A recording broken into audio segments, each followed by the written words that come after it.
Hello guys! Welcome to our channel. I am Sini and kasama ko today ang aking panganay na anak na si Rio!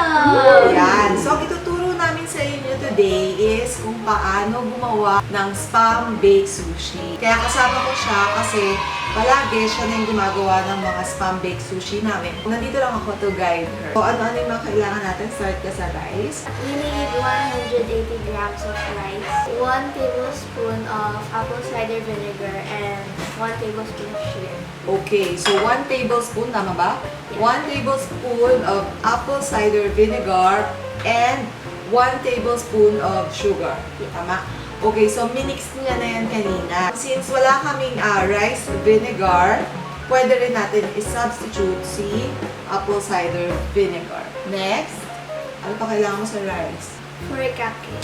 1/4 teaspoon. 1/4 teaspoon na furikake. Okay, so that's it? Okay, so timplahin mo na siya. Yung rice, pakita mo sa kanila kung paano mo ginagawa. Okay.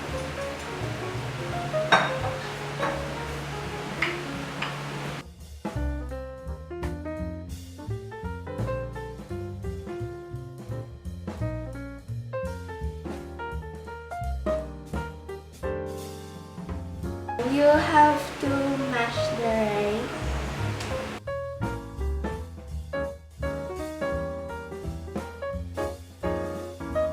Okay, so yan. Kung makikita nyo, nilalamas niya yung rice. So ngayon, ilalagay natin yung 1/2 teaspoon of furikake.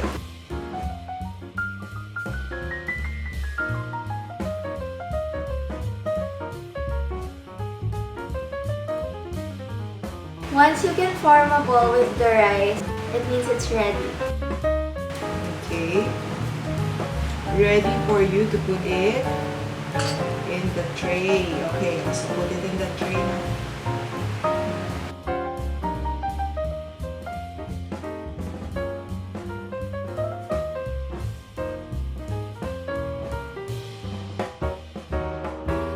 Okay, 180. Yan, simutin mo sa'yo. Okay. That's it. Okay, so 180, remove your gloves. Yan, natetense siya, pasensya na, kasi sanay siya kapag walang camera eh, kasi may camera, so naku-conscious. Ayan, pabot it here na lang. The next thing you need to do once the rice is in the tray, you have to flatten it.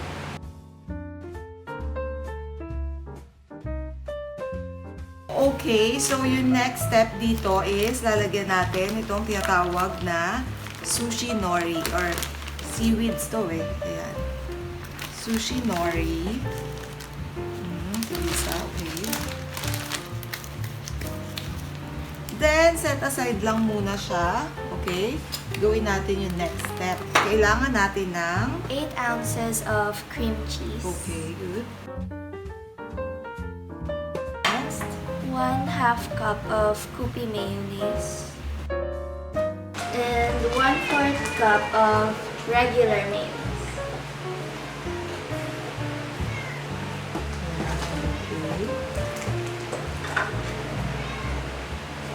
Now let's add the furikake. 1 teaspoon. 1 teaspoon. Okay. Now we put a little bit of roasted sesame dressing. So, ito yon yung Koopy roasted sesame. 1 teaspoon. Very good. Okay. 1/2 teaspoon of Koopy spicy cheese.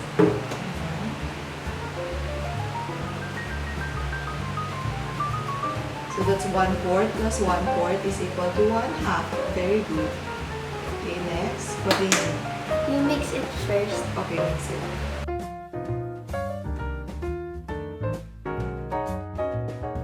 So, you have to mix it well.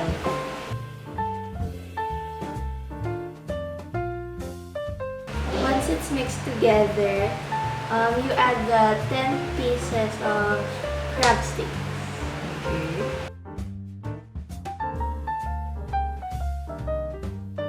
that's 10 pieces of crab sticks na hiniwa-hiwa niya muna, then hinimay-himay niya.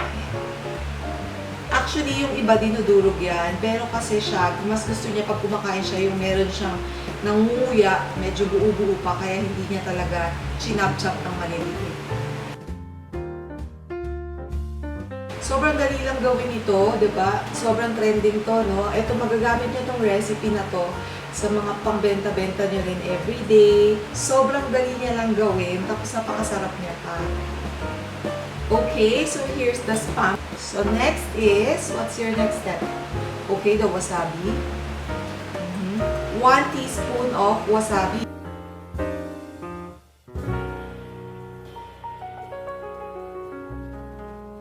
Now, we will put the spam dito sa ating rice and furikake. Okay, so we will put 50 grams of spam dito sa ating rice.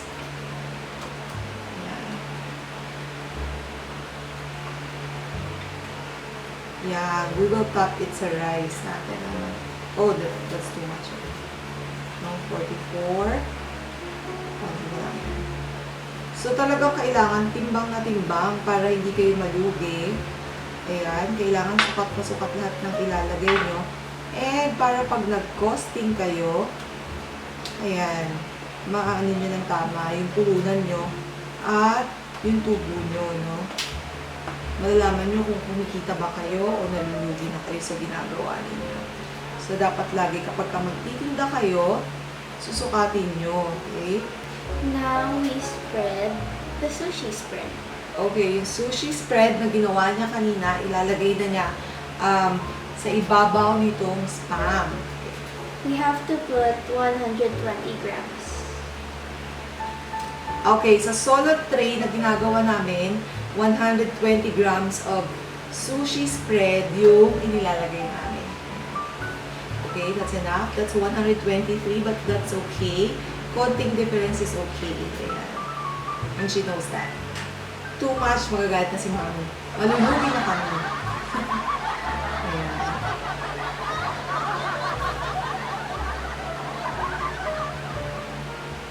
Very good. Okay.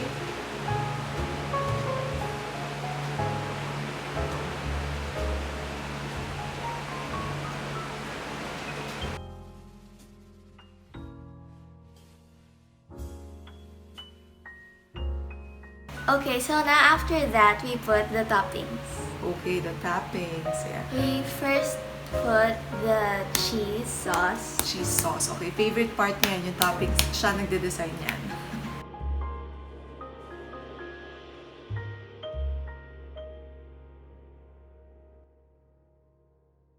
Mga dalawang baked sushi pa ang magagawa nyo doon sa natira natin. Okay, so next is the cheese sauce. Okay. With spicy cheese. Yeah, that's a spicy cheese sauce. Yung kanina, regular cheese sauce. And then the next one is spicy cheese sauce. So sabi niya namin, this is 4 cheese spam baked sushi kasi bakit 4 cheese, no? Gumamit kami ng cream cheese. Gumamit kami ng regular cheese sauce and then spicy cheese sauce and then magnolia quick melt. Yung pinakahuli is the cheddar cheese, no? Or the quick melt. So, bubulburan mo lang ng konti quick melt yung ibabaw.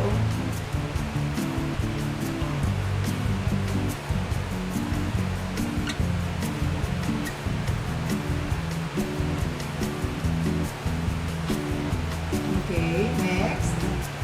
Next, we put the cookie mayonnaise.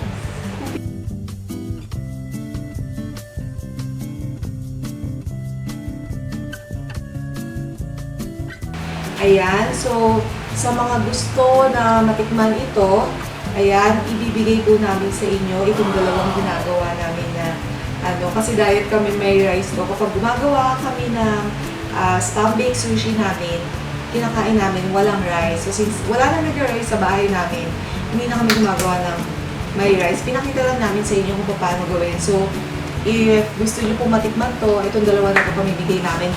Comment lang po kayo sa baba kung gusto nyo matikman to. Kung malapit lang kayo dito sa amin, pwede nyo siyang pick upin.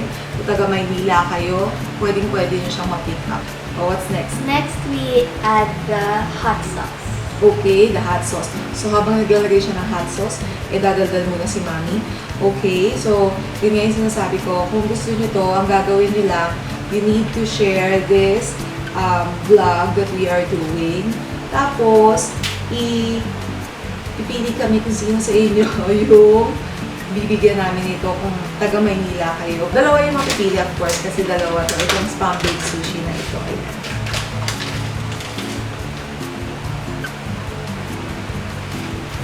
So, most likely, kung natitira na to, sa amin na yan, walang rice. Gagawin niya later. Ayan. We add a little bit of furikake on top. Okay.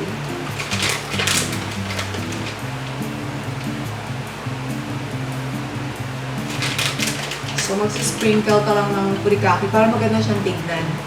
Ayan. Tsaka nakakasarap din kasi si furikake, actually. Ayan. And then we put the caviar. The caviar, or ang tawag nila dyan is Roe. gold masago. Ayan. Fish roe.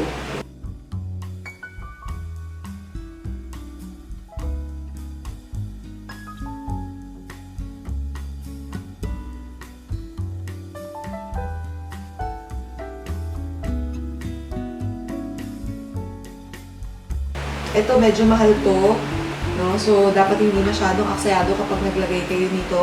Kaunti-kunti lang, ganyan yung ginagawa niya pag ganun-ganun lang. So, it's okay to put it all. This is, nabili ko to ng around 850 pesos. So, yun. Pero marami naman siyang gamitan.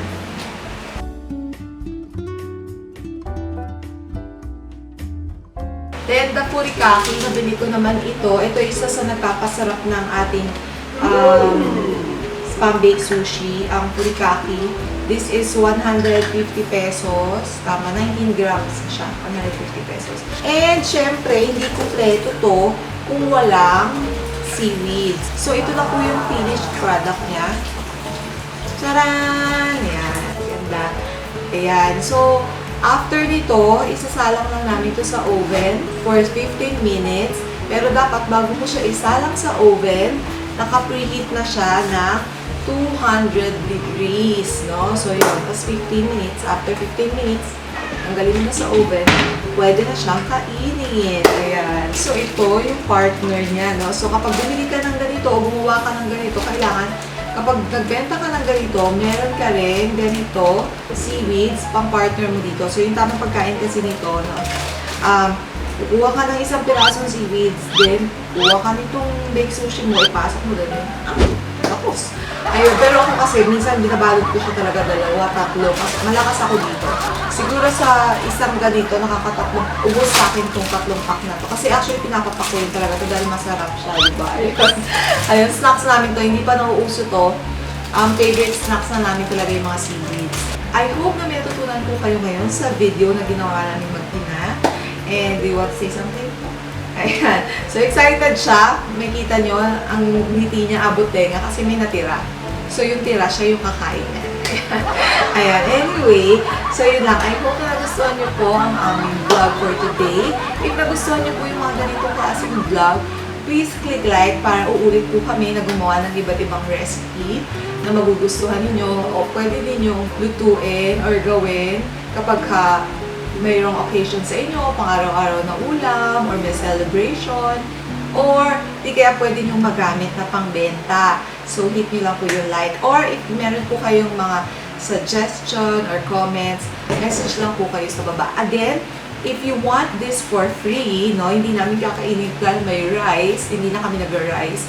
So, we can give this to you for absolutely free. You may pick up this na lang, no? Or we can deliver it via Grab. But of course, the shipping fee will be yours.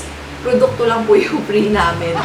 Ayan. Kasi medyo expensive na rin si CHEESE SPAM BAKED SUSHI. Kung gusto niyo siyang mapa sa inyo, all you have to do is share this vlog on your Facebook in a public setting, then tag 10 of your friends. That's it. And then, you let us know by tagging us and by commenting sa baba po, sa ating comment section. That's it for today. Thank you and God bless. Bye!